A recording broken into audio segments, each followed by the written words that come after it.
Good morning from London. I'm Anna Edwards alongside Guy Johnson and Chrissy Gupta. We're an hour away from the opening trade. Here's what you need to know.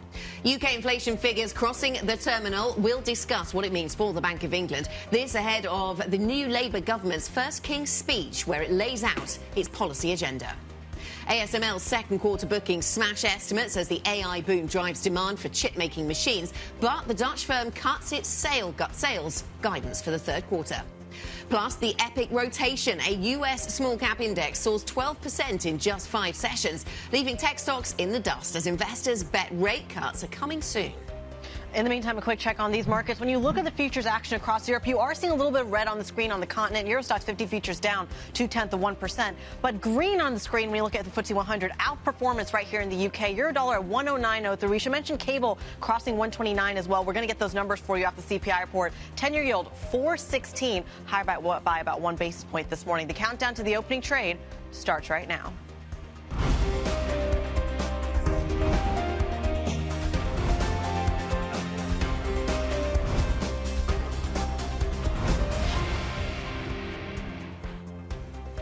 Wednesday the 17th, good morning. Welcome to the opening trade. The last few days dominated, you could argue, by the Trump trade. But in reality, maybe it's been the Fed trade that's had the bigger impact. Maybe it's been the data trade that has had the bigger impact. Look at what we saw yesterday in the United States with the retail sales number and this idea that the Fed can cut, driving this rotation into small caps that has been so significant over the last few days. The data story continues right now here in the UK ahead of the King's Speech. We get hot CPI numbers out of the UK. What impact is that going to have on the Bank of England's thinking, Anna? The numbers look a little firm. Yeah, they do, absolutely. And the pound is popping a little bit on the back of that firmness. So going to the numbers, we have stuck at 2%. So the last reading year-on-year for CPI in the month of May was 2%, and we've stuck there. We're at 2. Yep. We were supposed to dip, according to the estimates, down to 1.9. So it's not a big, it's not a huge outperformance or hot inflation print versus expectations, but it's not moving in the direction the Bank of England wants it to. They're not able to say that it's below target, which would have been a nice headline perhaps. But the services number is also demonstrating something similar, a stickiness. That stayed at 5.7% as well. And perhaps all of that together means that an August 1st cut is just a little bit more unlikely, and that pushes the pound up a little this morning. So the idea was that we were debating August. Was it going to be August? Was it going to be September? And the messaging, Critty, from the Bank of England recently has been cautious. We certainly heard that from Hugh Pill. Does this signal, along with this data, maybe that September is a more realistic story alongside the Fed? Yeah, I was going to say the fact that you're starting to see that convergence, I think, is the way to put it, between the central banks is crucial. In the numbers that came out as well, that stuck out to me, you mentioned the service number, but the PPI inputs as well actually came down quite a bit. And I think that was interesting given in the States, though, when we looked at the PPI numbers, they actually came in a touch hotter despite the consumer loans division. So seeing within some of the nuances of the data a little bit of diversion, but net is coming down to the Federal Reserve, which also has to deal with, by the way, some of the supply chain stories. I think this morning when we got some ASML numbers as well. Yep. In terms of the chip sector, a big beat in terms of the equipment that they are talking about. But it's also coming in the context of headlines that the United States is looking to increase some of the chip curbs on China as well, and the supply chain leading up to that. We'll get back to that. Let's just see where the stock goes at the open, because bookings, yes, came in really, really strong, ahead of estimates. But if you look at the sales number for the third quarter and what they're guiding there, that does look a little bit weak. So there is a mix in here. And I think we're going to have to wait until November when we get an update from to investors and Investor Day to get, I think, a longer-term story as to what those numbers are going to be looking like. What I do take away from the numbers is that this is a company that is increasingly being driven by the AI trade. That the demand is in these kind of super high-end pieces of equipment that this company sells, and almost uniquely sells, to the big chip makers around the world. And that is the narrative. But, Critty, to your point, that is where the pinch point is likely to come as well. This is where the Biden administration and maybe the Trump administration as well is going to look maybe to get a tighter grip, because they're not getting the traction with their allies that they thought that they would. It's going to be really interesting to see whether they get more on that. And you were talking about this AI trade and the fact that you're going to start to see, and Anna talked about this in the headlines, this rotation that we're talking about. You've been talking about this, I think, a lot. I'm curious how much of the ASML trade is in the rearview mirror, though. You're seeing good numbers, but it's good numbers priced in now on the expectation. Europe is very concentrated. America is very concentrated in terms of the trades that have driven these equity markets higher. It's been in tech. It's been, to a certain extent, here in Europe in the luxury trade. But now it's in the Russell in America. The Russell has been absolutely surging over the last few days. This I find fascinating. So if you look at the data, let's call it circa 45% of the Russell is unprofitable. Now, pre-GFC, that number was, let's call it 20%. The era of low interest rates has allowed the Russell to produce more companies that are unprofitable. We are probably in a higher for longer era. Does the Russell really work in an era where actually rates stay higher? You can understand this kind of knee-jerk reaction, but does it work going forward? Yes, if we're in a higher for longer or even higher for longer environment, does it work? At the moment, we just seem to be, as you say, knee-jerk, driven by Fed expectations and possibly a little bit the Trump trade as well. If markets are starting to think if the US economy benefits more rather than those benefits being more dispersed, then maybe that's better for smaller caps in the United States. Yeah, it's interesting we talk about that because when I think the Russell, I love to compare it to what the NASDAQ is doing. One, because intuitively they are on opposite sides of the spectrum. You've got your biggest heavyweight tech companies versus, to your point, unprofitable, more domestic-oriented companies. But lately, when you have kind of this autopilot Fed trade that's been in the background, they both tend to move in tandem. It's a momentum trade that creates that breadth. But if you look at the correlation chart between these two indexes, the drop is just off a cliff. And it really comes to this point that the rotation is kicking back in and it's no longer that momentum breadth How story. long does the rotation last, I guess, is the key question. Absolutely. Let us talk about one of these big tech stories then this morning and continue our conversation, in fact, on ASML. ASML's numbers then from Bloomberg's Chan Koch can give us an update. Chan, ASML reporting then second quarter results this morning. It does seem to be a story that points sort of in two directions for investors. What did you make of it? Yeah, so this was a significant beat on orders. Bookings rose, supported by demand from its customers who make AI chips. What is interesting is that the U.S.-led chip measures targeting ASML's exports to China did not hurt demand from the Asian nation. China still accounted for nearly half of ASML's revenue in the second quarter, and sales to China rose by 390 million euros. Overall, this shows that ASML is on track with its goals for this year and in 2025. Sean, let's talk about the outlook, or the lack of an outlook in some ways. The outlook is generally fairly strong for this company. We're going to get more of an update later on this year in November, but the stock is down this morning. That is the early call. Looks like we're going to see some declines in ASML. Is this about what the outlook looks like or doesn't look like? So the stock may be, well, it may be under pressure because of the scoop we published earlier today. I'll get to it in a bit. But ASML has forecast flat sales this year before returning to a strong growth in 2025. They've also said that the second half is going to be stronger than the first half, and they expect demand for advanced gears to jump. Last week, one of its biggest customers, TSMC, said its second quarter sales grew at their fastest pace since 2022, also supported by the AI boom. So let's get to that scoop that you and your team were just talking about. When we're comparing these positive numbers coming out of ASML as you laid out and potentially not that being that sustainable, how does that square with some of the geopolitical headlines that we've got this morning? So the Biden administration has told the Netherlands and Japan that it's considering using the most severe trade restrictions available if ASML and Tokyo Electron continue giving China access to advanced semiconductor technology. Well, the goal, the U.S.'s goal is to persuade the Netherlands and Japan to limit their ability to service and repair restricted gear that's already in China. So the U.S. firms are barred from doing this. China has bought some advanced machines in the past that they're no longer allowed to have. And U.S. wants ASML to stop servicing them so that these machines can stop functioning.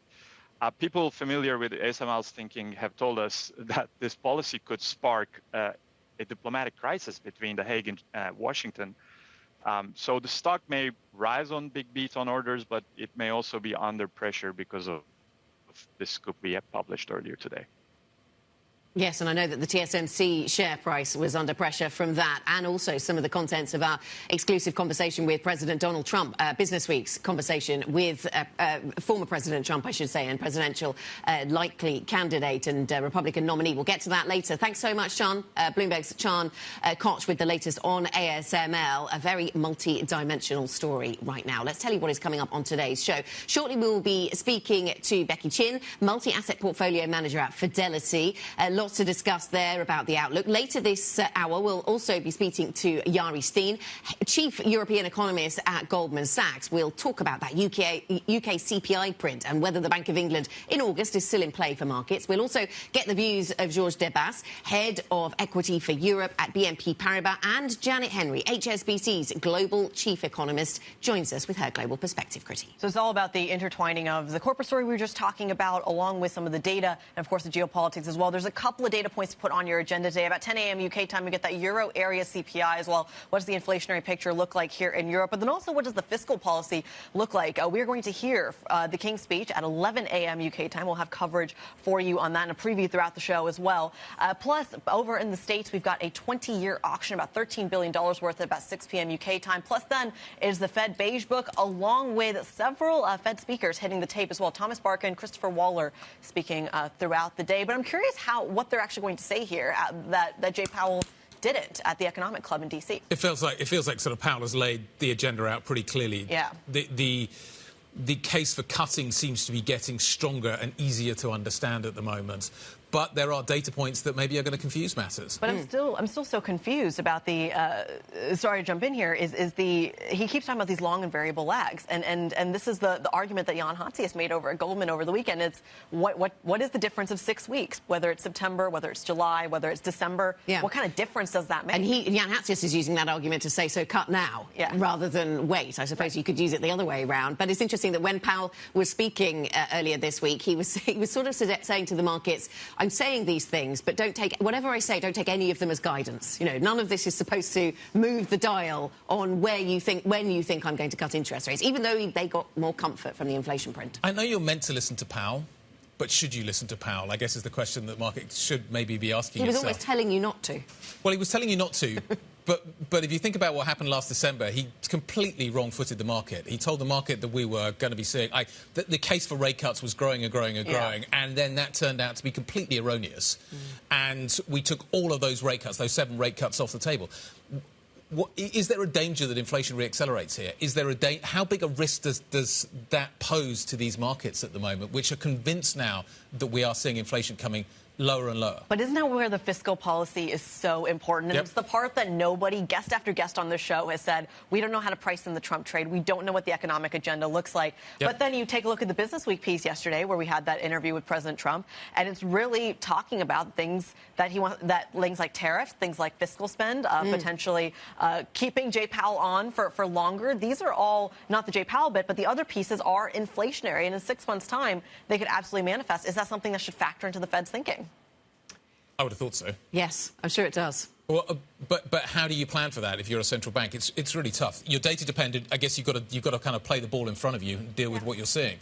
Let's talk about what else you need to know this morning. There's plenty of other factors we need to fold into this story. The European Council President Charles Michel has called on Viktor Orban to, quote, set the record straight over the Hungarian Premier's freelance diplomacy with Vladimir Putin and Xi Jinping.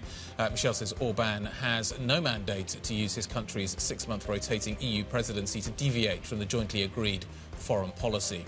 HSBC has appointed Georges El-Hedary as its next chief executive, continuing the lender's tradition of picking insiders for the top job. El-Hedary will take over in early September, replacing Noel Quinn, who announced his surprise retirement after 5 years as CEO a little while ago. The 50-year-old El-Hedary takes the role less than 2 years after his promotion to chief financial officer.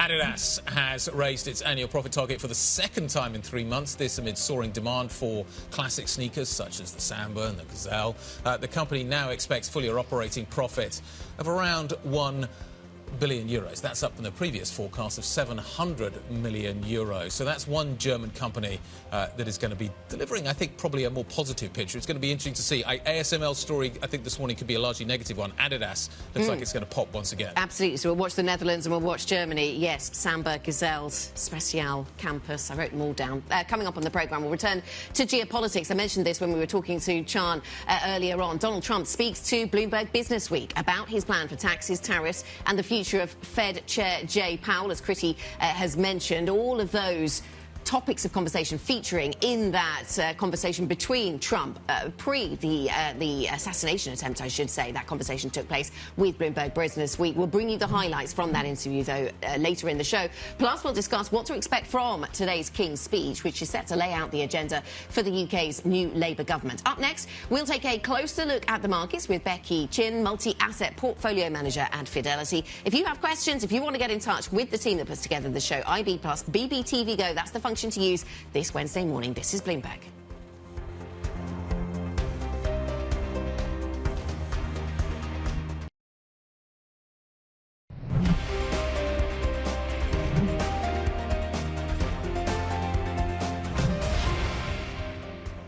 There's no doubt in my mind that regional banks will benefit from lower rates. And as it relates to commercial real estate, that's a slightly different story. And the reason why it's a slightly different story is because the debt stack is just so large. There's going to be problems because all these loans that have been extended and amended and extended into this calendar year, being pushed out in the next year, has to work their way through the system. So there's going to be an amazing amount of opportunity, I think. Marathon's Bruce Richards joining us around the table yesterday, talking about some of the impact that we are going to see from lower rates. And that certainly seems to have been the trade yesterday, the day before. We've all been focused on what has been happening around the politics in the United States. But actually, in many ways, the lower rates trade is one that is having the bigger impact. Becky Chin, multi-asset portfolio manager at Fidelity, now joining us here at the table. Morning. Nice to see you. That does seem to be the trade. That does seem to be the narrative, doesn't it? We're starting to think about how we're going to see lower rates impacting asset prices. We do seem to be seeing a broadening of markets. The Russell has really outperformed over the last few days in the United States. How sustainable do you think this trade is? Where do you think the biggest impact is going to be? Sure. I think the lower rates expectation came very justifiably as we have had two pretty soft prints, core services ex housing in the US. And that has rightfully spurred the speculation in the markets that we're going to get easier financial conditions going forward and lower rates. And I think this kind of environment whereby inflation pressure has eased somewhat and growth, on the other hand, is still moderating, I would say, from a high starting point. And by the way, our base case in-house is still one of soft landing instead of recession risk imminently. And that could be quite a nice combination for broadening trades, such as mid-cap. Within that, we've actually preferred mid-cap instead of small-cap, just so that we get companies that have slightly higher credit quality and higher profitability, and so quite attractive valuation. And on the other hand, this is quite a nice environment set up for carry trades as well. So within that, we have quite preferred carry trades within credit space on a selective basis. So it could work quite well in a benign default environment for example, high-yield credit as opposed to IG, where we've preferred front end of the credit curve to get that very attractive carry, but at very low spread duration, so low volatility. Okay. And structured credit is another area where you can get very high credit quality. You can get A- with over 7% yields in dollar. I hear what you're saying about the credit story, and credit spreads have come in quite a lot, and it'd be interesting to see whether they come in even further in this kind of environment. But let's focus on equities just a little bit more if we can. Equities have been really concentrated. They've been in the big cap stocks. They've been in the mega cap stocks. If that trade changes, does the S&P lose ground? I.e., do I want to sell the S&P on the rotation trade? Because once you start selling big cap, big tech, actually that support for that index starts to fade. I think it's really difficult to sell the S&P is generally quite a difficult trade. It is. It has been. Yeah, and we're still in a relatively low volatility regime, and lower rates could bode well for long duration stocks as well. So I would say rather, we manage multi-asset portfolios. We would prefer to be diversified in style, sector, in our equity holdings. So in addition to U.S. large cap, which still have very strong earnings growth outlook versus the rest of the world, we just diversify that with some value cyclical trades. I mean, energy is trading cheap versus oil prices, for example, and attractive dividend yield, and those type of cyclicals that could benefit from reduced recession outlook because rates are coming down could do reasonably well, and as I mentioned, mid caps as well. So I think it's really about combining different styles and different valuation points. Becky, so where are the opportunities if this broadening of opportunities from US tech takes in Europe as well? Where are the best opportunities? Are they in European cyclical stocks, or are they in high yield in Europe? Where do you see the best opportunities if investor attention is broadening out from US tech? Sure. I think Europe could be interesting given the more attractive valuation. I mean, we did take a little bit of a setback on investor sentiment with recent political uncertainty. And also, I think if you look at the latest growth indicators, PMI, for example, it has been flashing pretty weak in the industrial sector. If we look at German industrial production, for example, in May, that was down 6.7% year on year, and that's when you look back the past 20 years, it's never really been so weak, other than COVID period or the GFC. So that is still concerning. Obviously, with the Fed coming down, the ECB is likely to continue to cut rates as well. So with the really weak and really rate-sensitive industrial sector, that could, over time, as ECB cut rates, support European growth in the industrial sector. So that could bode well. But beyond that, we've also liked Japanese stocks this year. For the corporate governance upgrade story, ROE story, and weak yen tailwind. So regionally broadening out style-wise as well, it was definitely interesting. So you talk about that the rate cuts coming in potentially at the same time when it comes to the ECB and the Federal Reserve. How concerned should we be that we've gotten a set of data points, not consecutively, but a set of data points, CPI, PPI, et cetera, that show that weakness in the States? Is that cause for more concern? Sure. The reason, as I mentioned before, that we don't really have an imminent recession outlook, but instead still soft landing, is that we have for sure some weaker labor market data. Unemployment is up a little bit, claim data up a little bit, but and that has triggered worries about nonlinear risk in the labor market, Beveridge curve or SAM-RUE, etc. But after all, when we look at the consumer sector, most important part of the U.S. economy, whether it is consumer surplus or real income growth still being positive, that's still moderating from a very high level. But how much of that is so I hear you on all of that, but how much of the story, I'm curious, is kind of dry powder waiting on the sidelines? We keep hearing so much of these money market funds that are growing so quickly. People still not really diving into the other parts of the bond market as well.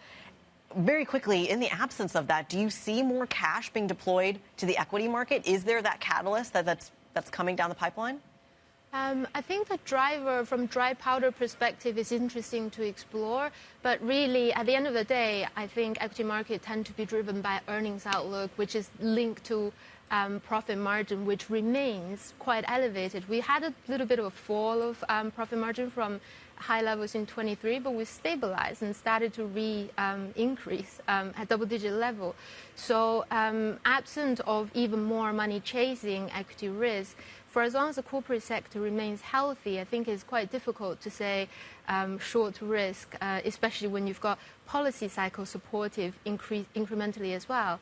And risk sentiment continue to hold volatility very low levels. Yeah, a really interesting dynamic that we're seeing play between the monetary, the fiscal, and of course the stock and the bond market. Becky Chen, we have to leave it there. We thank you so much. Multi-asset portfolio manager over at Fidelity, giving us the breakdown of the dynamics on both sides of the Atlantic. Coming up on the program, we bring it closer to the UK and to Europe. We're going to talk about those UK inflation numbers we got at the top of the hour and discuss what the ECB's next move may be. We've got the perfect voice for it. Goldman Sachs chief European economist will join us next, again, to talk about whether or not the Fed and the ECB are on the same page and how that shows up in the equity, bond, currency markets. All that coming up next. This is Bloomberg.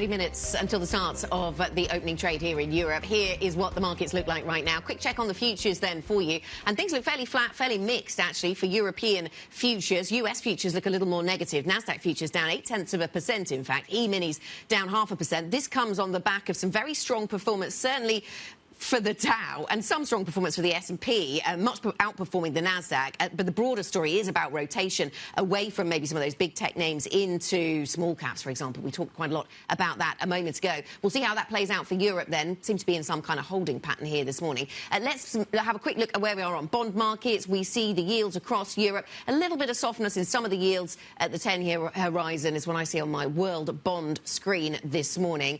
That's where we are. Of course, we've had UK CPI out this morning, so we'll wait for the gilt markets to open in 29 minutes. Yeah, a little shot across the bow for the gilt market this morning, I think, which is anticipated increasingly over the last few days that we are going to see an August cut from the Bank of England, despite maybe some of the comments we've had from key members of the MPC. This morning's data, I think, probably calls that into question, maybe pushes September maybe to the forefront. So it's going to be interesting to figure out exactly what the dynamics look like for the Bank of England. Let's try and get some answers to that question. Jari Stehn, Chief European Economist, joining us now from Goldman Sachs to give us his take. Does this data change your thinking? Is it like marginal August, September? Does it tilt us maybe slightly towards September? I think it's marginally disappointing in terms of the inflation progress. Yep. You basically saw that all the inflation metrics went sideways. Headline at 2%, services inflation, core inflation went sideways.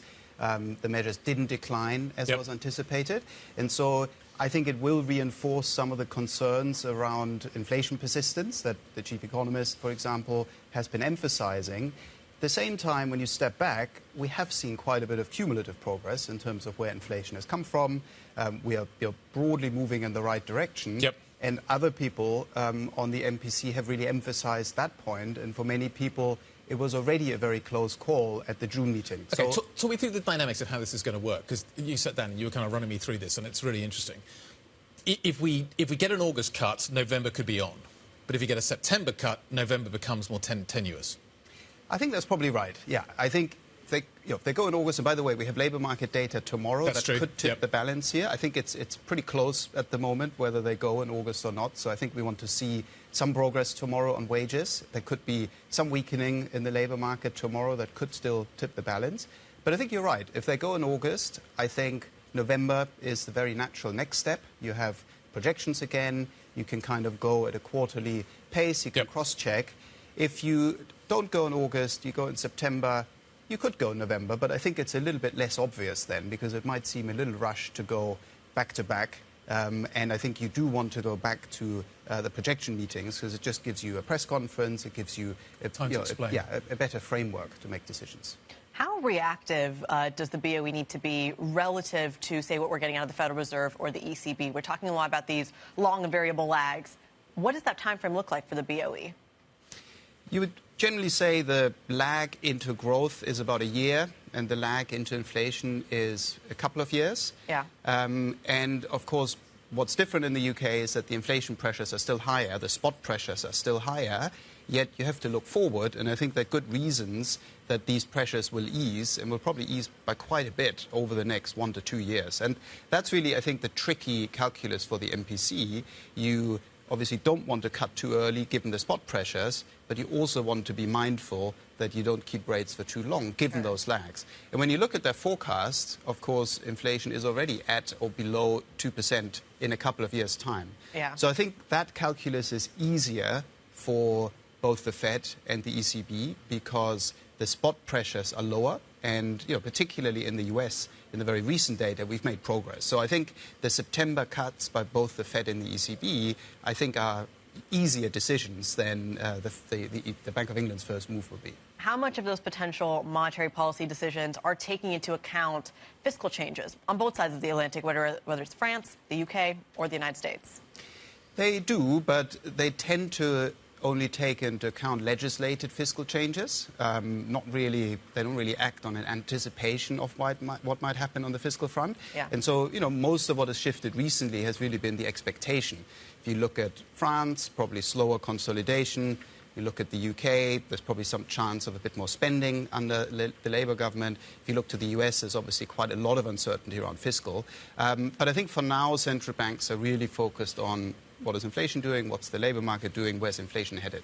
Jari, if I just linger for a moment more on that UK story, traders paring their bets on the Bank of England rate cut in August, so similar to your thinking and what you were telling us, chances falling to 25%, we understand, the pound spiking a little more on that. And one of the things that's been sticky and referenced by, I think, 3 Bank of England speakers in the past week is the services inflation side. And a lot of that, is that wages? Is that what we're still working through? Because I think still in the recent politics, you heard a lot of reference to cost of living crisis and high inflation, even though inflation is now back down to target. That's maybe not what the person in the street has experienced for the last year. So that's still very fresh in their minds. I think that's right. Services inflation is very much a focus because it's the domestic price pressures that the Bank of England has most control over, because a lot of things like goods inflation or energy are obviously driven by global things. Services inflation is sticky, we think, for 3 things. One is that a lot of services prices are backward-looking, especially in the UK, and indexed. If you think about your phone bill or water bill, they tend to reset once a year, looking back at inflation over the previous year. And given that inflation was very high last year, you still have momentum. So that should naturally come out of the data over time. Second is wage growth, as you said, which is also strong. Let's see what we get tomorrow, but we're still running around 6%. But again, we think that has a more backward-looking element to it, because workers are pushing to have the real wage restored after a period of high inflation. So I also think that should cool as we go forward. And then the third, I think, is that, of course, the economy is doing better again. You're seeing that growth has picked up. And that's probably the more sustainable part of services inflation, that domestic demand seems to be strengthening. So I think it's a complicated mix. And again, you don't just want to look at the spot data, but you want to form a view of where services inflation is headed. And that's a tricky calculus. You've mentioned 3 reasons, Jari. I know that Guy thinks Taylor Swift has a big impact. Definitely adding that to the 4th. that's definitely the 4th one. And you talked about growth expectations, and this is really interesting because we're in a new era of politics, and the politics is all about growth in the UK. That's what's being talked about a lot. But economists are looking at what has been promised, what we know, and asking questions about how quickly growth can really be delivered. We have a King's Speech today. What expectations do you have around growth and where that story goes in the UK? Yeah, I mean, we think it's a broadly positive one, after, of course, a couple of years of very weak performance. But when you look at the recent data, you saw strong growth in the first quarter. We think we're tracking again for another 0.7% gain in the second quarter, which are really quite good numbers. Now, we don't think that kind of growth is sustainable, but we look for about half of that growth on a forward-looking basis. And it does put us quite a bit above consensus, actually. So we have 1.1% for this year, 1.4% for next year, which is quite a bit better than the consensus. I think from the new government, there are a couple of things that could support growth. I think on the fiscal side, the headroom is constrained, but we do think Labour will deliver somewhat more spending and somewhat more tax than the previous government. On net, we think that's going to be somewhat supportive for demand. So I think that's one reason to think you'll get a little bit more support. And then, as you mentioned, there are also a bunch of structural issues that the new government is trying to change to promote growth. I think planning reform is an important one. We'll probably get news on that today. This will take time, but I think has the potential to support growth, because you could move a lot of workers closer to big cities that have higher productivity. And then I would also flag the economic ties with the EU. And of course, we have the European Political Community meeting tomorrow, and that could be a signal that the new government is keen on deepening those ties. And that, again, could help trade, could help growth a little bit. OK, let's talk about the other side of that trade, which is Europe. Martin Wolf in the FT this morning talking about Germany being the sick man of Europe once again. What is happening in France? How are you plugging in to your models, how you see the politics developing there, potentially higher spending, potentially pension reform going away? How are you thinking about European growth and the way that the ECB is going to be reacting to that as well? We spent the last few days talking about the Trump trade. The France trade here in Europe is kind of where the chaos is. The way to think about the growth outlook in Europe, I think, is between the economics, which I think looks still broadly supportive, and the geopolitical issues, which I think are bringing up important risks to the outlook. So if you look at the economics, we've also seen some improvement in growth in the first quarter. There are also some reasons, I think, to look for continued growth. We have real incomes growing again. Yep. We have the ECB cutting, so that should support investment. So I think these are reasons to look for continued growth.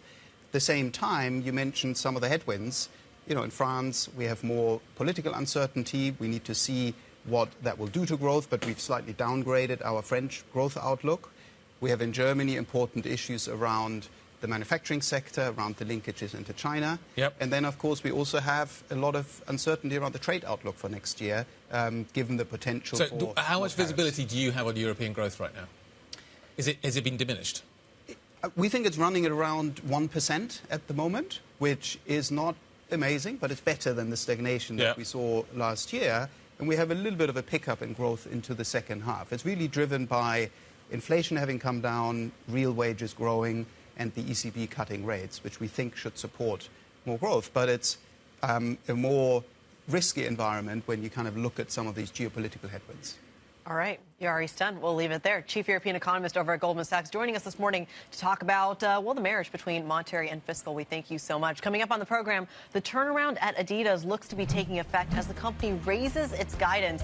That and your other stocks to watch coming up next. This is Bloomberg.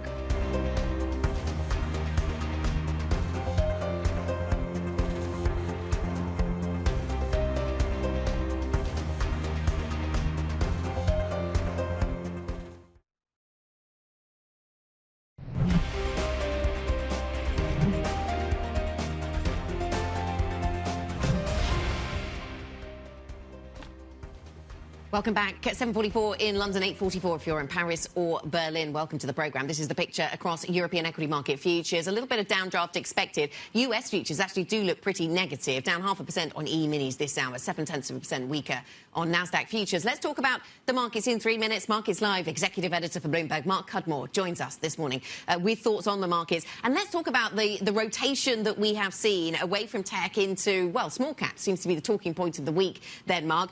They've outperformed. This is the Russell, of course, outperforming the Nasdaq in the past 4 sessions by the most since 2011. That's just one of the many stats you could pick to demonstrate the outperformance. Does this sustain? Does this last? And is it more Fed or is it more politics related? I think this theme does sustain overall, but it won't be a straight line situation. And I think it's mainly actually around economics and policy rather than the politics situation. But there's several components here. I think what we're getting is that the lower interest rates at the front end, as Powell is guiding us very much that the easing cycle is about to start, is facilitating those small caps. At the same time, we're getting that signal from Powell, even as the economy is not completely rolling over. You saw that retail sales yesterday. So that's good for that kind of risk-taking broadening out of the rally. It's also helped by a strong start to the earnings season. And then the final component is politics. We know that both Trump and his VP pick, J.D. Vance, have clashed with big tech in the past. There's a little bit of a worry that may become a theme again, some attack of some of the bigger names in the tech space that have kind of driven a lot of this rally and are being very focused on the AI side. And again, maybe a little bit of disappointment that AI is not yet delivering on the productivity boom that people want. So there's a number of minor things coming together that make this broadening out of the risk rally sustainable. Remember, it's not going to be just about small caps versus big caps in the US, big tech in the US. It's also going to be a global broadening out. The EM can do better. The rest of the world outside the US can perhaps outperform in a risk-on environment. Mark, I'd love to ask you about the 10-year yield. I'm curious about what the floor is now for a 10-year that seems to be diving towards 4%. As we talk about the possibility of September or even potentially, if you're at Goldman, a July rate cut, what is the floor in U.S. yields right now? Yeah, I've been trying to work that out myself, Critty. I haven't actually got a specific level in mind. I am of the camp that, you know, there's certainly downward momentum at yields at the moment, and I don't see that changing in the short term because we're about to go into the blackout period ahead of the July Fed. I think at some point in the next couple of weeks, actually, we've got to change our view on yields. And in fact, there's upward pressure on yields going into the end of the year. Remember, we're now pricing in almost 3 cuts for the end of this year, which is just not going to happen unless, the economy really does roll over. And yesterday's retail sales, the early earnings season, doesn't look like that's quite likely yet. So I just don't think the Fed delivers those 3 cuts unless we're suddenly going to recession, in which case they might deliver much more. So I think that actually, not quite yet. We're a little bit early for this theme. Maybe as we get closer to the end of July Fed meeting, you probably want to start playing for upside in yields again. And I think that'll again come through a bit of a bear steepening. It'll be the long end yields that rise higher because it'll be that coinciding of that idea that, hey, maybe the Fed can't cut that much, along with the fact that the political situation is like to increase fiscal stress, like to kind of raise that long end pressure on yields at the back end. So I think that overall, right now, don't fight yields. Where's the floor? Could we see 4% 10-year? Might do, but I think it'll be a little bit of a stretch. And if you get near there, that's probably a great time to fade the 10-year rally. Great stuff, Mark. Thank you very much indeed. Bloomberg Markets Executive Editor Mark Cudmore. Remember, you can get Mark's views, the rest of the team's views. There's an easy way of doing it. It's on your Bloomberg. MLIVGO, the 4 letters. 6 letters. Maybe you need to punch in to your Bloomberg terminal. And a space. And a space. That's what threw you. I can count just about at this time of the morning. Let's talk about counting. HSBC has another CEO. It's appointed Georges El-Hedary as its next CEO, picking another insider to run the bank. El-Hedary will replace Noel Quinn, who announced his surprise decision to retire after more than a 3-decade career at the bank. Russell Ward joins us now to give us a take on what is happening here. What does this mean for HSBC? Is this a continuation? Is this a change? What does it mean? Morning, Guy. I think you hit it on the head there with the continuation idea. Really, they've gone to pick an insider here, Georges El-Hedary. He's been at the bank for 19 years. He became CFO at the start of last year, and even at that time, he was viewed as a potential successor. And he was really the front runner to succeed Quinn when Quinn announced his surprise resignation a few months ago. And so really he's going to be inheriting this bank that's pretty much a steady ship now under Quinn. The bank obviously did aggressive cost cutting, sold assets, and it fended off some tensions with the big shareholder, Chinese insurer Ping An as well. And also, Quinn navigated this pivot towards Asia. So really, I think El-Hedary is going to be tasked with continuing that pivot, continuing getting deeper into Asia markets, particularly in Greater China and areas like wealth management. So really that's the task that he has to hand. Mark Tucker, the chairman, said that, touted El-Hedary's ability to work through change, to execute, to make cost cuts, and these are the sorts of things that Quinn has already been doing, and so El-Hedary will be continuing on with that. OK, Russell, thanks very much. Bloomberg's Russell Ward with what to know about that new appointment at HSBC. Let's find out what other stocks could be on the move this morning. Joe Easton from our equities team has a briefing, and we start with that tech name that we started the show with, Joe. Morning, Anna. So ASML, we are seeing some declines on the Tradegate exchange for this stock, around 4% at the moment. This after the company downgrades some of its forecasts for the third quarter. While the current quarter does actually look pretty strong, they are expecting a bit of a weakness into the 3Q before a rebound in the second half of the year, according to the company. The other thing to note is we've had this news of the US potentially looking to impose stricter restrictions on companies selling tech to China. So that actually might be a bigger weight on the stock, more so than the earnings. We can see this stock been one of the best performers in Europe in terms of tech outperforming, and the street really loves the stock. 30 buyers and only 2 sells. But as I say, those 2 bits of news potentially weighing on that one today. Then in terms of Adidas, this one looking a little bit more positive. We saw the ADRs in the US gaining it yesterday. This is after the company raised its target for the second time in 3 months, partly due to soaring demand for Sambas, the trainers that we all love, and also selling down the supplies, the inventory of the Yeezy stuff that they had following their relationship with Kanye West that broke down. There's the ADR move on the screen, up around 3.5%, a decent gain for that. We also want to look at this one on a bit of a longer term, because we can see that this is the decline that was driven by that breakdown of the Yeezy relationship. It hasn't really recovered fully from that, but this could be a positive one today. Another one in Germany is Daimler Truck. Now, this looking at a little bit more negative. They are actually citing persistent weak market development in China, saying that that is the region that's weighing on their earnings at the moment. The US is strong, but Europe looking weak. Now, we are seeing analysts saying that this could also impact Volvo as well as Traton, the business spun out of Volkswagen. All three of these truck makers could be in focus following weak numbers at Daimler Truck this morning. All right, Joe Easton there, back from his travels, I believe, in the sporting world. We're going to get I'm going to get a full update for that, of course, in the commercial break. We thank you so much for bringing us the stocks to watch. Guy, he mentioned Yeezy there. Do you have any thoughts? I think they'd be really impressive in the way that they've managed to offload that stock.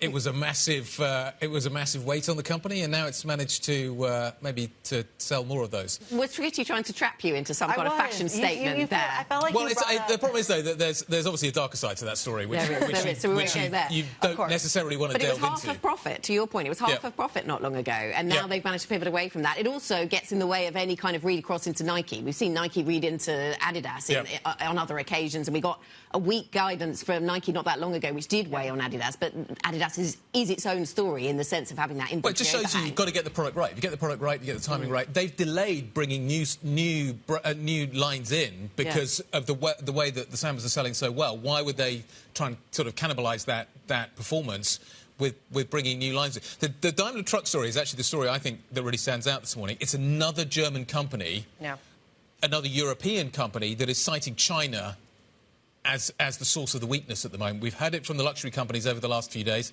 I don't want to delve back into the fashion story, but trucks I'm more comfortable with, as You're Anna, giving me so much material this morning. but it's some of their JVs out in China that are causing them to put these impairments forwards. And I think it's the drag that China is producing on European growth lots of different sectors then, from really luxury to trucks. I was reading about copper and what they're doing in their copper buying. All of that adding to a fairly gloomy news flow surrounding China's economic performance. We wonder what policy support might come, if any. The opening trade is up next. Futures point a little lower for Europe. This is Bloomberg.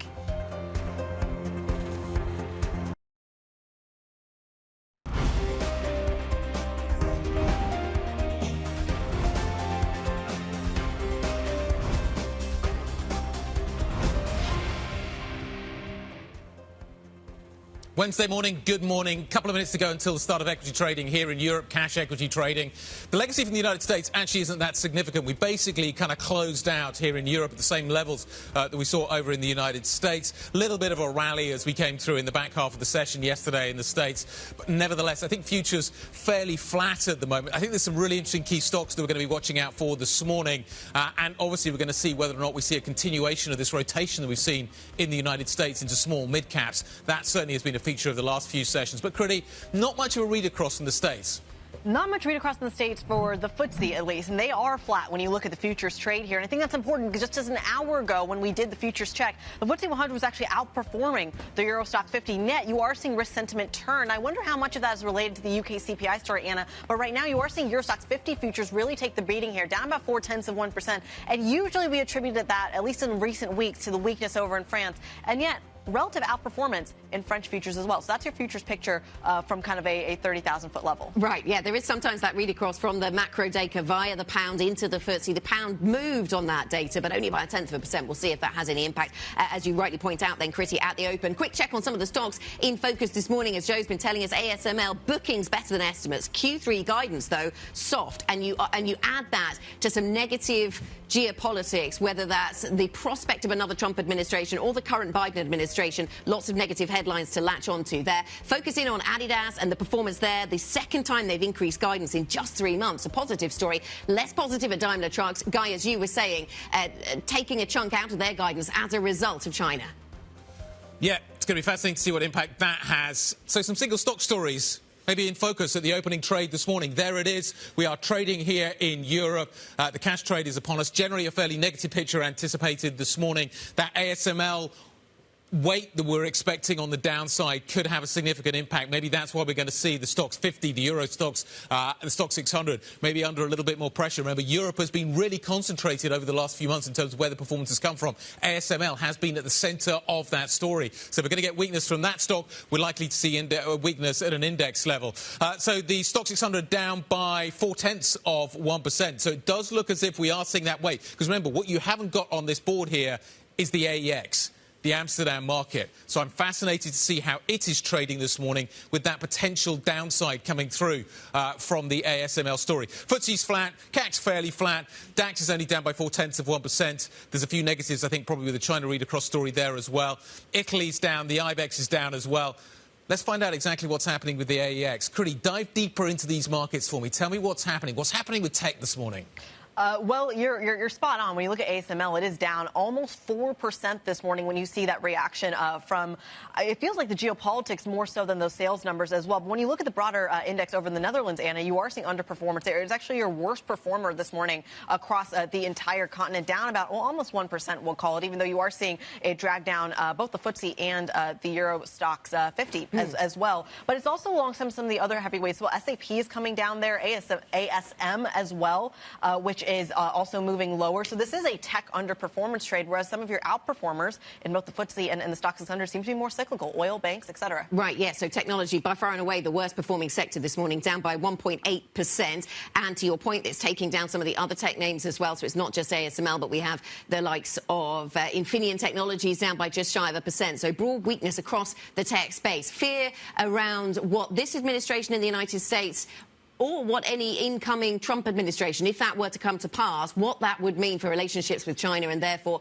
how tough the sanctions environment gets around some of these big chip manufacturers or indeed those who make the machinery for the big chip manufacturers, the likes of ASML. To the upside, consumer products and services, best performing sector, and we see a bounce back from some of those businesses that have been beaten up of late. Swatch Group and Burberry, I see, both trading up by more than 1% this morning. Can I just say one of your biggest index contributors to the upside, not just in the French index, but across the board, is LVMH, to your point, and Total Energies. Those are the two that have taken, I think, some of the bigger hits when it comes to kind of the fallout of the geopolitics as well. And today they're seeing, well, some of your biggest moves to the upside. Buying the dip. People are buying the dip. Yeah. They've seen that trade over the last few days. Maybe time to maybe take an advantage of that situation. But you've got another stock story this morning. You look at Daimler, again, Daimler Truck, flagging the risk out of China. That growth risk out of China feels more and more pervasive day by day in terms of the earnings story that we are seeing coming through here in Europe.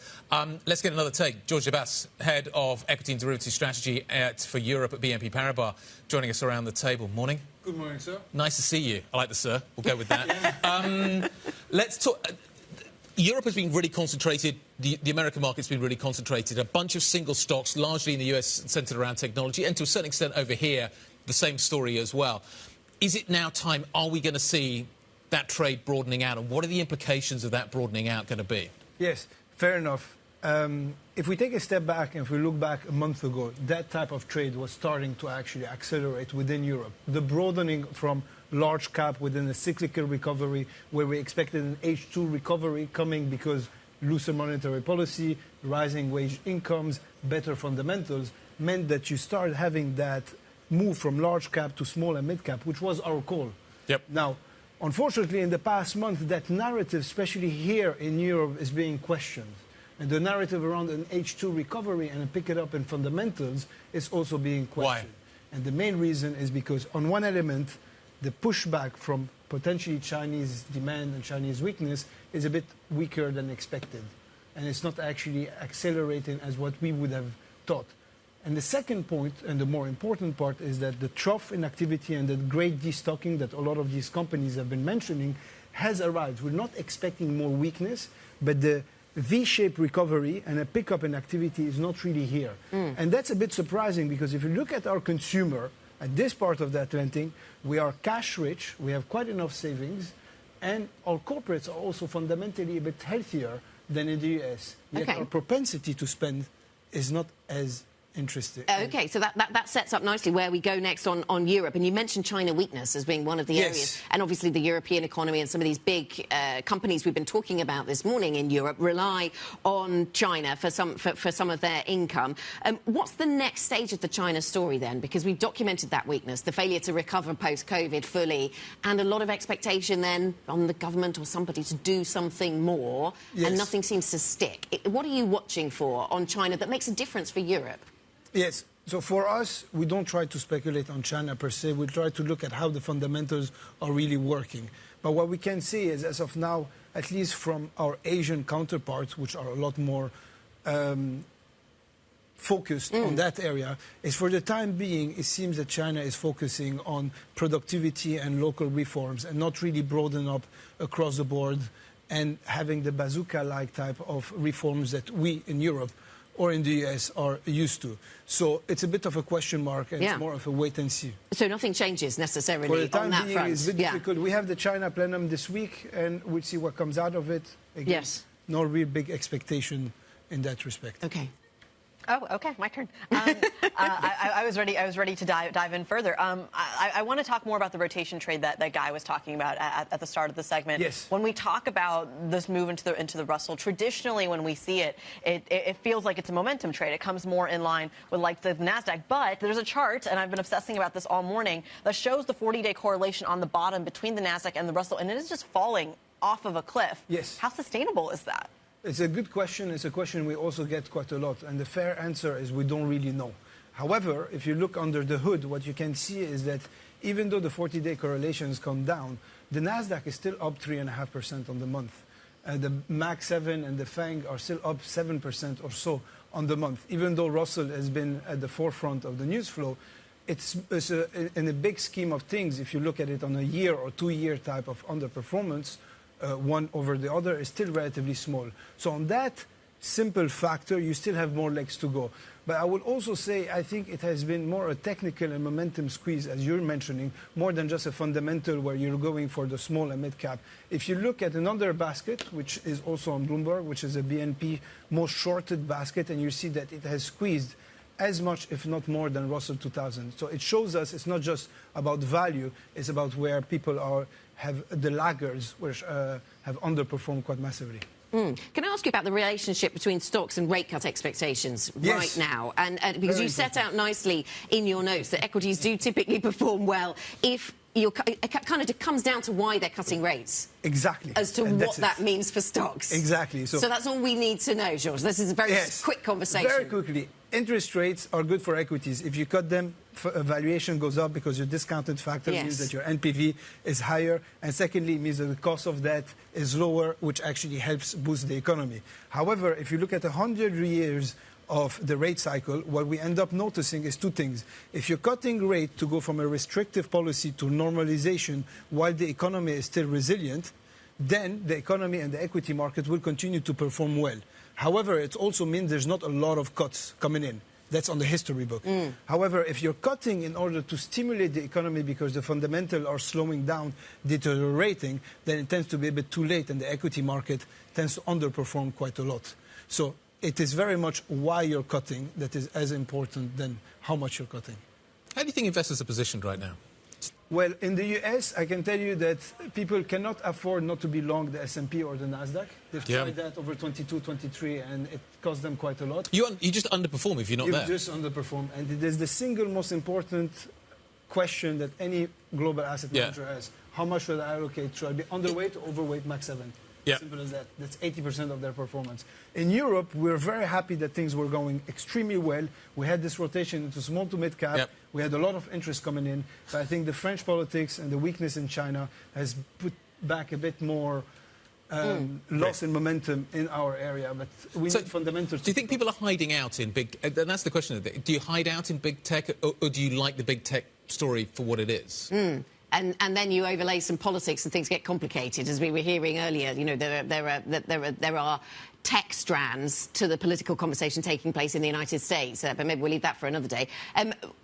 Can I ask you about healthcare stocks right now? And I'm drawn to a headline that tells me that Roche is up by more than 5% this morning. This on an oral weight loss drug that's showing promise. And this seems to be an area that Europe has been doing really well with, very specifically Novo Nordisk and now Roche, but others are also playing at this game from the United States as well. And that's quite specific in healthcare. Is that another trade that broadens? Is there room for that broadening? Yes, and one of the reasons why you have some weakness in other areas, especially in our staple foods here, which historically have been quite qualitative companies, is because of the second effect of what this could do.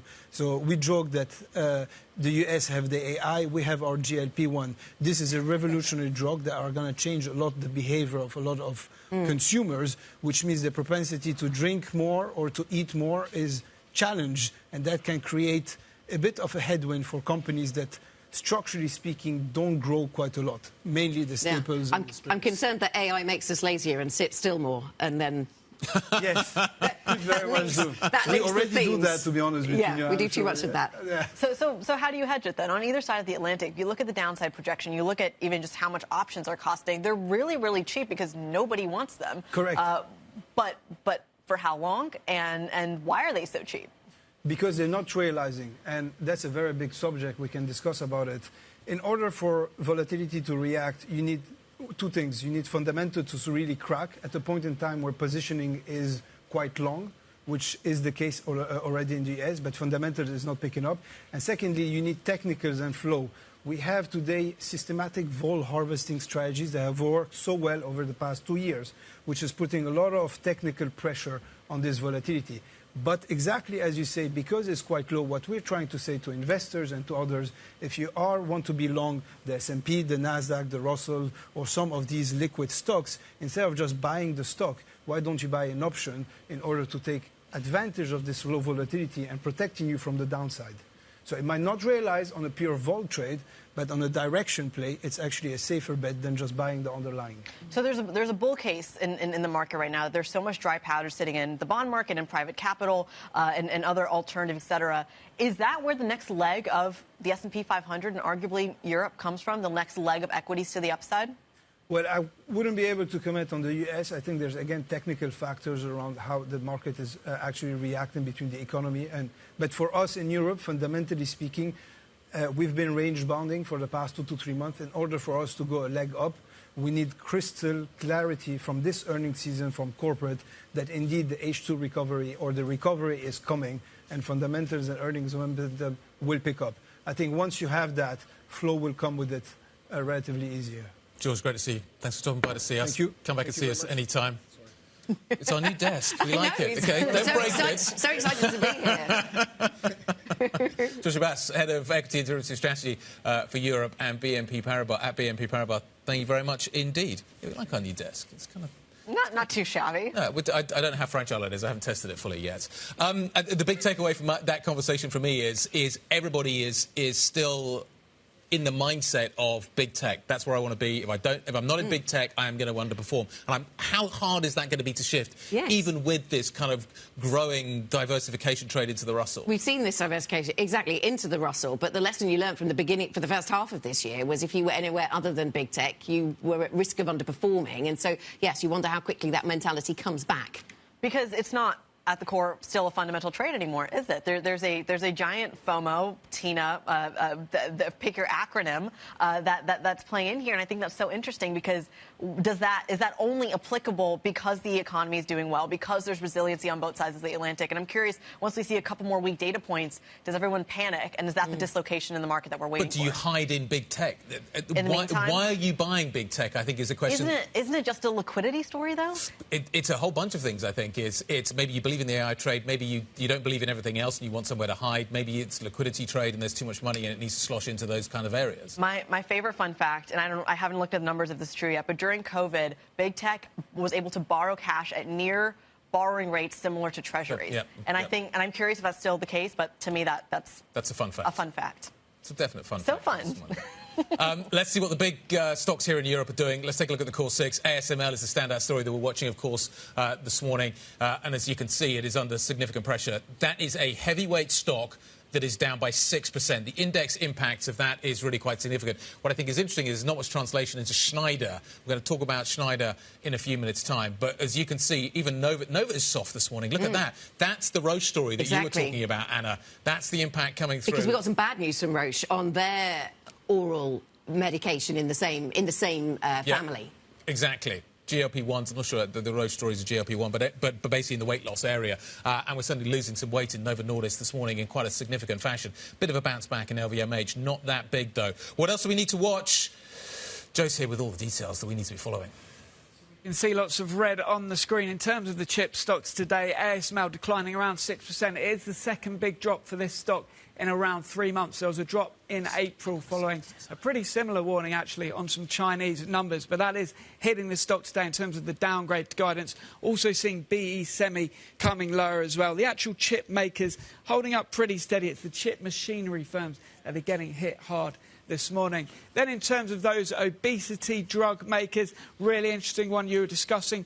Roche announcing today that a once-daily pill for obesity saw patients lose 7% of their weight in just 4 weeks. And that is why that stock is rallying. It was up 7%, a big move for that company. It was the biggest gain in around 4 years for that stock. And as you said, weighing on Novo, down 4% now, a big move for Novo, really one of the biggest weights on the index today. Then in terms of Adidas, we mentioned in stocks to watch, much more positive. This one is a guidance upgrade, selling down that Yeezy stock, and also the Sambas continue to sell really well. That gained it in the US, and it's also gaining here in Europe today, giving back some of those losses that we've seen since the relationship with Kanye broke down. One sector we haven't looked at yet is hearing aids. Demont, this company is warning of a decline in US sales. They've pulled one of their key products from the state-funded program on hearing aids. They want to try and sell it via their own channels, but that is hitting their sales. It's down 11% at the moment, and also weighing on a couple of the Scandi peers, including GN Nord and also Sonova as well. Those ones getting hit today. Another one moving lower is the truck sector. Daimler Truck, we mentioned earlier, they are warning of weakness in China.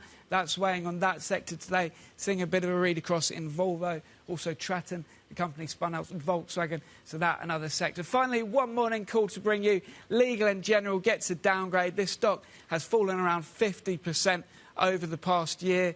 Now, RBC was a long-term buyer. They've now actually gone to sell. Legal & General down another 1% in London this morning.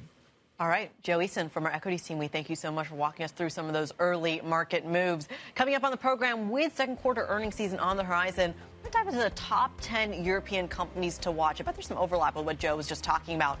More on that next. This is Bloomberg.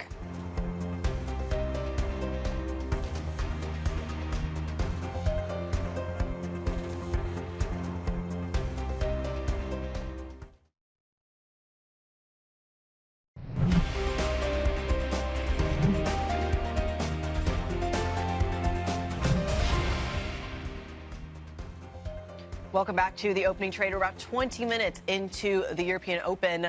We are seeing red across the screen here. Some underperformance in the stock 600, down about 0.3%. ASML really bringing a lot of that story lower, as even though it did come up with some pretty good sales numbers, it's the geopolitics and, of course, the forward forecast that's weighing in on it. And that's just one piece of the second quarter earnings season that we've got coming up on the horizon. Expectations, of course, high for some of these results. Well, Bloomberg Intelligence is all over. They've identified 10 companies that are set to showcase the main underlying trends, ranging from AI, election implications, and, of course, the energy transition. Let's get more in on this. Bloomberg Intelligence's Director of Research, Tim Craighead, joins us around the table this morning. So you've got 10 bellwethers. Yes. What is top of mind? What's hot right now? Well, I think if you take a step back first, I think it's important to put this quarter into context and then, dig into those themes. That we're looking at markets that, notwithstanding today, have been close to record levels. We've got valuation that's back up towards a 10-year average, even though interest rates are still elevated versus where they were pre-pandemic. And, you look at this, there's little patience for any sort of misses that take place. In the pre-announcement period coming into this results season, the average net loss on a one-day basis was 8%. relative to the stock 600. So, it's a take no prisoner sort of market, mentality going into earnings. So that's kind of the backdrop of this thing. So take no prisoners is where we come at this from. And I suppose that will apply to tech themes more than anything else. I know AI is a key theme that you've focused in on. And tell us more about how that's driving things at this point, Tim. So I think clearly AI is going to be important. We've seen it today with ASML, notwithstanding the stock price move there today in early trading. The sales numbers were good. The backlog was good. The order was good. The indications of chip makers continuing to put orders in was fine. It's the Biden administration's worry about, potential restrictions that are playing on that stock. Yeah. But I think you have to look beyond the chip makers that have been such a big deal with this and start to think broadly about the infrastructure. And there you've got company like Schneider that, is clearly big time into cooling for data centers. And I think we can look at companies like that from the standpoint of the broadening out of enablers for AI as opposed to the pure AI plays. Part of my core 6. I'm just going to point that one out. Let's. Well done. I know. Ticking the box. I've been called Sir today and that. Guy's having a day. It's good. Not going to take it on a Wednesday as well. It's amazing. Let's talk a little bit about what else we're watching. Yeah. The theme that's already standing out to me in this earnings season is China. Yes. So China will continue to be quite critical. We've got Richmond on our list of 10. That's kind of a combo. Part China because of luxury goods sales into China. And they did report yesterday, and their China watch sales were pretty lousy. And I think that's something to get to keep a focus on. German autos will be another big deal with that underlying thesis. Richmond also is representative of new management, and there are several instances of that across Europe that we're going to get a first preview of coming out parties for new CEOs, and I think the performance there was pretty solid. So ASML was one of those. Yeah. Yeah. So I think that's always kind of fun to see. You can look at election implications as another important theme. Look at Taylor Wimpey, one of the UK home builders, as a case in point. And there, this stock is it's had a huge run, and there's now built-up expectations for a more efficient planning process to get more homes built. Yep. That's going to be a big deal. BNP, sitting in France, stocks kind of betwixt and between. Will a new government, whatever that's likely to be, going to come in and do something untoward when it comes to taxes or other sort of restrictions on financials? So those are a couple more things we're thinking about. It's interesting, the weight loss story as well, probably kind of in the mix too. It's interesting. Roche is having quite a day on the back of this. Tim, great to see you. Yeah. Thanks very much. Well, sir, take a look at the note on terminal. It's there at BIGO. Excellent. Another sir. Fantastic. Tim Craighead, thank you very much indeed. Director of Research from Bloomberg Intelligence. We should probably talk about this. Look, Nova's down pretty hard on the back of this. Roche is up pretty strongly on the back of this. New drug coming through from Roche, stairs rising, an oral weight loss drug showing promise. The mere promise of potential down the road is enough to lift this stock in a significant way today. It's up by 6%. And you've got Novo on the back of this reacting to the downside. Novo's been one of the really big drivers of the European performance over recent months. And these are heavyweight stocks, aren't they? And we're actually seeing a little bit of, do I sense a little bit of a turnaround in some of these markets? The French market now just into positive, the DAX just into positive. They're not driven by Roche, but certainly there seems to be something a little less negative, although US futures still pointing firmly in the red. They are, but we should mention in the Roche story, moving the Swiss market into outperformance this morning, even though we are seeing it by a big margin, higher by 0.6% on the entire index. We'll talk global economics next. Coming up, we'll be speaking to HSBC's global chief economist, Janet Henry. We'll get her perspective shortly. This is Bloomberg.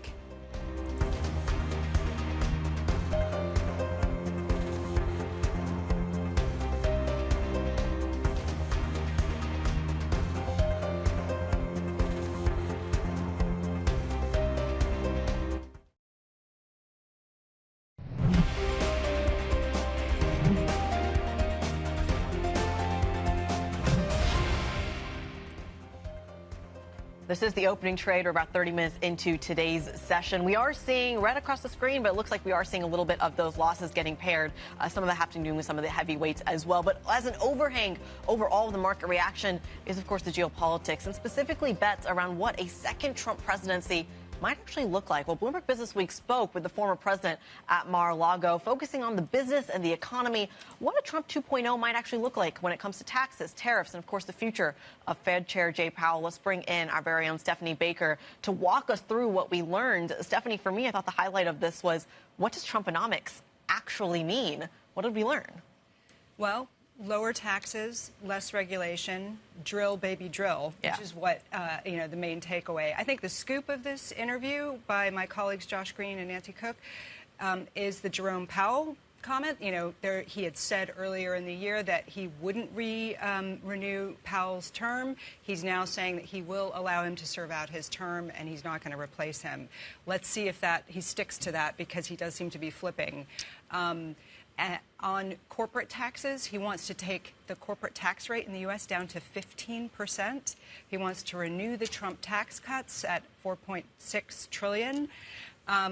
So there's a lot of things in there that I think spell higher debt, higher deficit, potentially inflationary.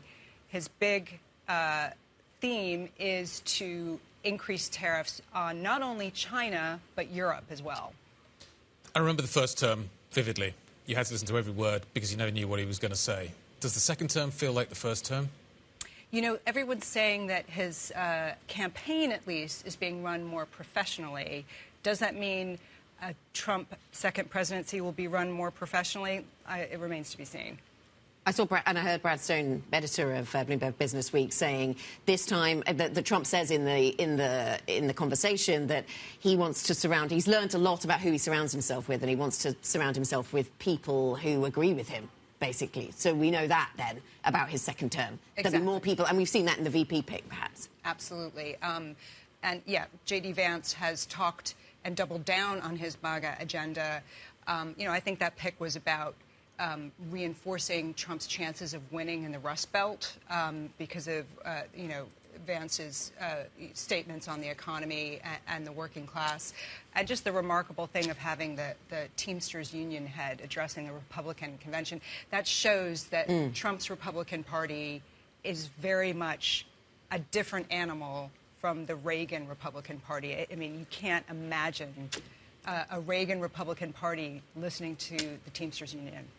OK, thank you very much, Stephanie. Bloomberg Stephanie Baker with the details on that fascinating story interview with former president and potentially future president, of course, standing at least, Donald Trump. So that is in Bloomberg Business Week if you want to find more on it. Let's go back to the markets and see where we are. We've seen the politics having an impact on ASML, both the Biden administration's policy thinking and floating of ideas around chips and China. That's having an impact on ASML. That weighs on the AEX. And we've also seen, of course, the Trump conversation having an impact on chip stocks.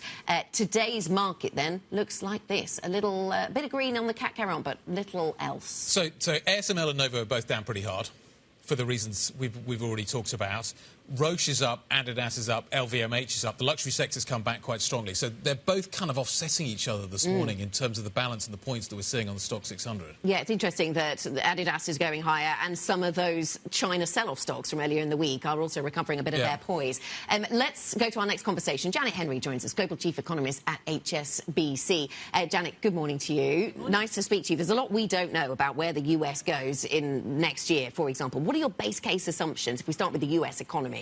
What are your base case assumptions about the US economy from here? Well, we've already seen the US economy slow from the really stellar growth rate in late last year. And we're actually looking for a little further moderation on the consumer spending side. We've still got some support from real wages, but employment growth is slowing down. So actually we've got, still outpacing Europe, but some moderation through the rest of this year. And because we are looking for some modest rate cuts over the course of the next year, we do have a gradual improvement. But it's by no means a V-shaped recovery, and it's certainly still not a recession. As you know, we've never been in that camp. Right, and a couple of voices this morning cautioning us on not expecting too much in the way of rate cuts in the United States. And so what positivity will that deliver, and how many are you expecting? Well, actually, we are going for a rate cut in September, but we've only got one this year, and at the moment we've got 3 more next year, so 100 basis points by the end of 2025, so certainly a bit less than we're expecting from the likes of the ECB. But obviously we have got this enormous uncertainty regarding the fiscal backdrop through 2025. You know, even last year, the fiscal deficit widening added to inflation, added to GDP growth, and should we find ourselves in a similar situation in 2025, then that would probably mean a lot less in the way of rate cuts. Political uncertainty in the United States, political uncertainty in France. How much visibility do we really have on 2025?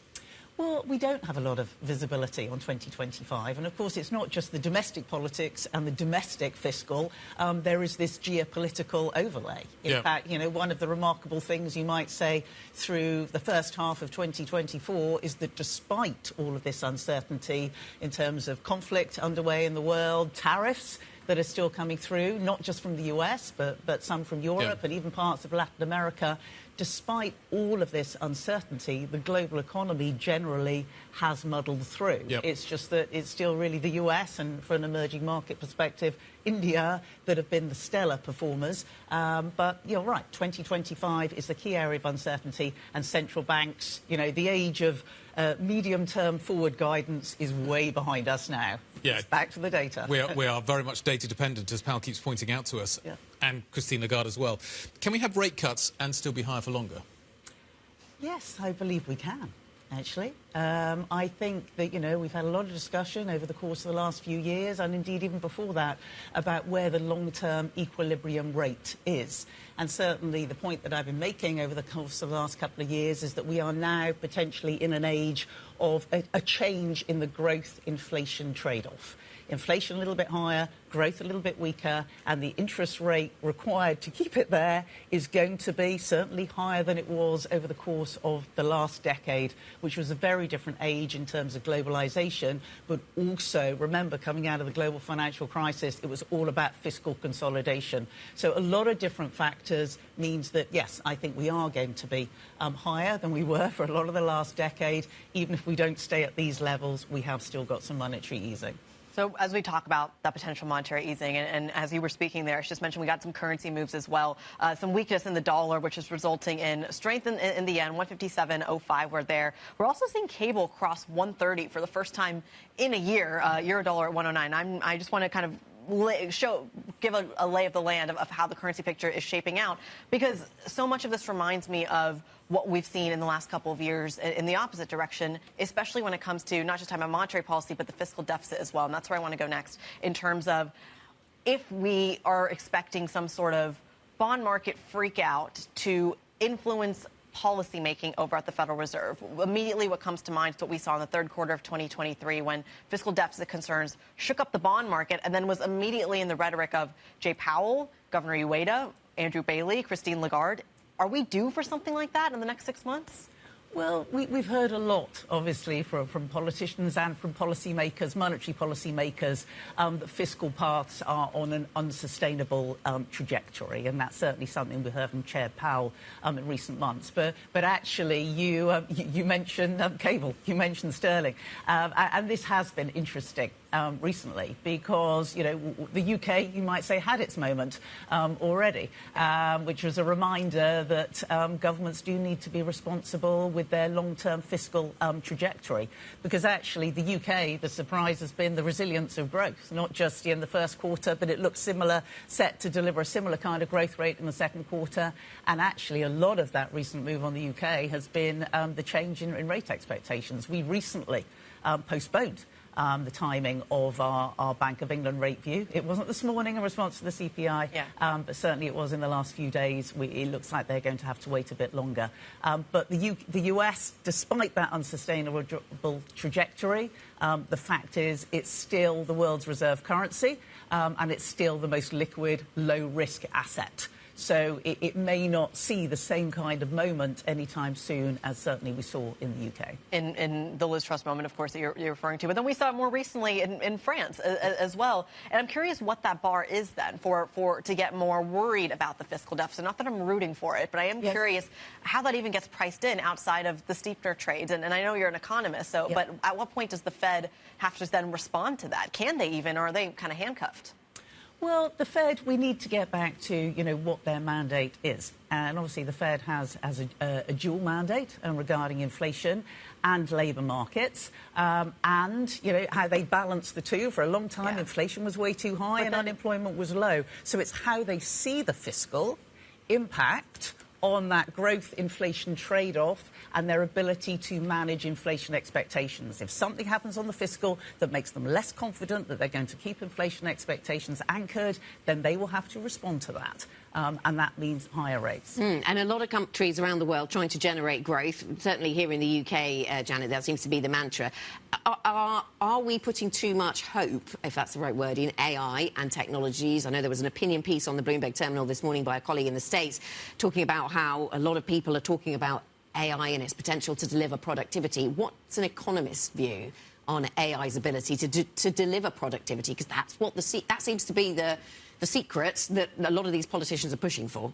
Absolutely. Politicians always say that they're going to grow their way out of their debt problem, that they don't need to cut spending, they don't need to raise taxes, they can simply provide the reassurance that they are going to get there and they're going to grow their way out of their problems. And you're absolutely right. It's hard not to be optimistic on the transformational benefits from AI.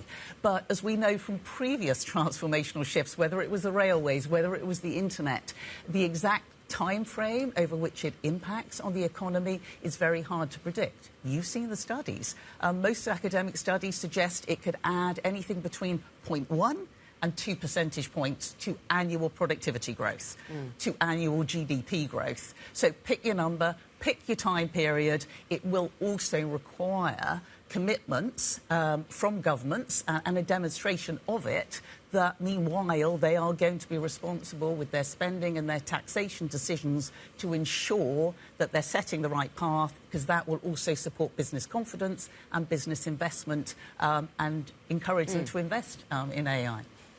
Is European growth going to have a China problem? Does it have a China problem? By a China problem, what are you referring to? Slow Chinese growth. Slow Chinese growth. You've seen company after company talking about it. We've seen Daimler Trucks this morning talking about it. They're looking at their JVs in China. How big a growth drag is it going to be? Well, China, obviously, in terms of the recent growth, it's still being very heavily weighed down by the property sector. And consumer confidence is being hit by that, as well as deteriorating employment concerns, and you're seeing that hit the consumer side. But what's interesting about Europe at the moment, particularly Germany, is that it's really still shown no signs of benefiting to any material degree from the export improvement. China's export volumes have been very, very strong. Price is very, very low.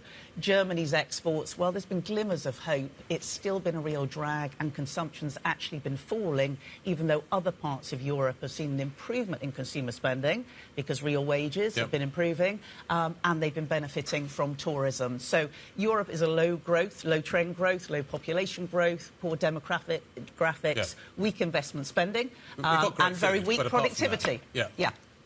That's quite a list. The sun does shine occasionally, and the food's quite good. But absolutely, and there are lots of Americans here enjoying that at the moment, which is going to have a growth effect as well. Janet, great to see you. Thanks very much indeed for stopping by to see us. Janet Henry, Global Chief Economist at HSBC. Thanks very much indeed. Coming up, pomp and pageantry. It's the King's Speech. It's going to be underway a little bit later on. The first King's Speech under, of course, the new Labour government. We're going to hear a lot about wealth creation. We should point out. Yes, these are not live pictures. It would be a bit early for this to be taking place. Yes, Black Rod has not banged on the door just yet. But we'll see this happen a little bit later on. This is going to be a big moment for the Labour government, and we're going to hear a lot about housing, going to hear a lot about wealth creation, going to hear a lot about growth. The unshackling of the UK economy apparently is about to begin. We're going to talk about that next. This is Bloomberg.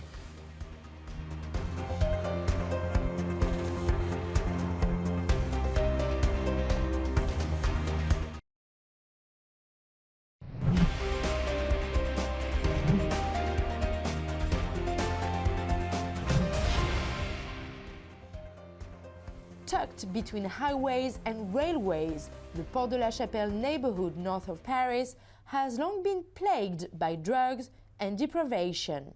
But the Paris Olympics could be a game changer. The new Arena Stadium will host badminton and gymnastics and remain for basketball after the Games.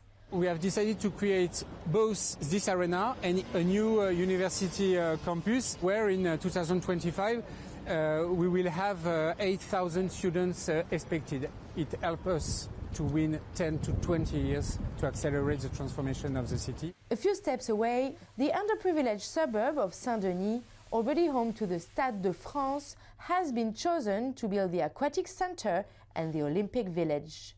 Most of the 15,000 athletes from around the world will sleep, eat and train here. After the Games, this futuristic place with low-carbon infrastructure shall become a new home for 6,000 residents and an office for another 6,000 employees. The legacy of Olympic infrastructures has not always been a success. The 2012 London Games did regenerate some deprived areas of East London. It's a different story for Athens, Beijing or Rio. The Games left those hosting cities with abandoned infrastructure and a big pile of debt. Paris promises this won't happen to the City of Light. Bloomberg's Caroline Conan from the City of Light reporting there, of course. And, of course, we've been talking mostly about the politics and the absence of stable government in France. They've got a caretaker government in place now, can't bring legislation. There's no time limit on this. They just talk and talk until they reach some kind of coalition agreement. Not really any precedent in Paris. Somebody told you yesterday that it's not going to be quite as long as the Dutch. That was a hunch, yes. Yes. Won't be as long as the Dutch. But it could be anywhere between now and then, which would have been a year, really, for the Dutch, yeah. There is a fascinating regeneration, though, happening in Paris.